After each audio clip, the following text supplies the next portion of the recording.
পাহাড়ের কান্না কি আমরা আসলেও শুনতে পাই? দাদুর চাকরির সুবাদে পাহাড়ের আনাগোনা অনেক ছোট থেকেই ছিল। দাদুর একটি বাড়িও আছে পাহাড়ের একটা ছোট্ট গ্রামে। পাহাড়কে আর তার মানুষগুলোকে অনেক কাছ থেকেই দেখা। ছোটবেলায় একটা টিভির কোনো এক চ্যানেলে পাহাড়িদের সুন্দর জীবনযাত্রা দেখাচ্ছিল। তারা শহরের মানুষের স্বপ্নের জীবন কাটায়।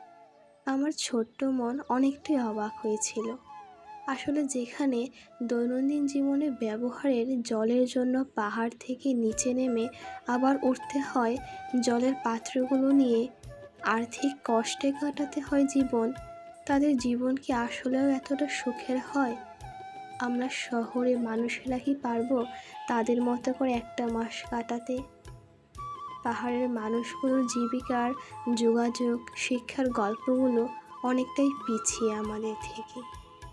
ছোট ছোট বাচ্চাগুলোর শিক্ষার নিশ্চয়তা নেই অধিকাংশ ক্ষেত্রে।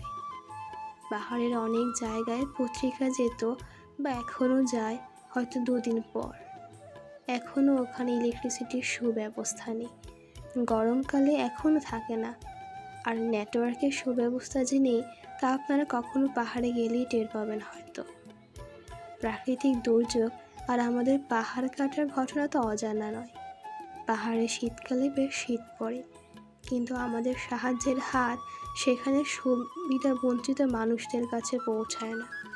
পাহাড় কাটার জন্য তাদেরকে কষ্ট ভোগ করতে হয়, সেটা আমরা হয়তো জানি না, হয়তোবা আমাদের জানার বা বোঝার অনেকটাই বাইরে। তাদের কেবল অবহেলা করা হয়, কারো জানা নাই। আমরা চা শ্রমিকদের দিকেই তাকাই না হয়।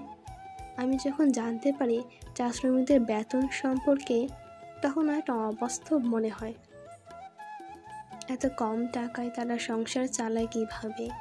এত কষ্টের পর কি আসলেও ওটাকে ন্যায্য প্রাপ্যের প্রাপ্তি বলা উচিত?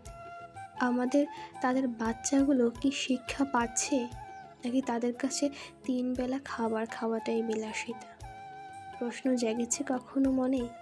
তাদের যে প্রাণেরও ঝুঁকি থাকে তা আমরা সবাই জানি। এসব গল্প আসলে আমাদের জগতের বাইরে হয়তো। আমরা তাদের এত কান্নার বা এত কষ্টের একটা কিছুই হয়তো শুনি না। আমাদের সমাজ ও বিশ্ব পরিচয়ের বইয়ে শুধু তাদের ভাষা, খাবার, বিয়ে আর উৎসব নিয়ে শুধু পড়ি, কিন্তু এগুলো তো আজ হারাতে বসেছি। তাদের কান্না আমাদের সমতল অবধি এসে পৌঁছায় না।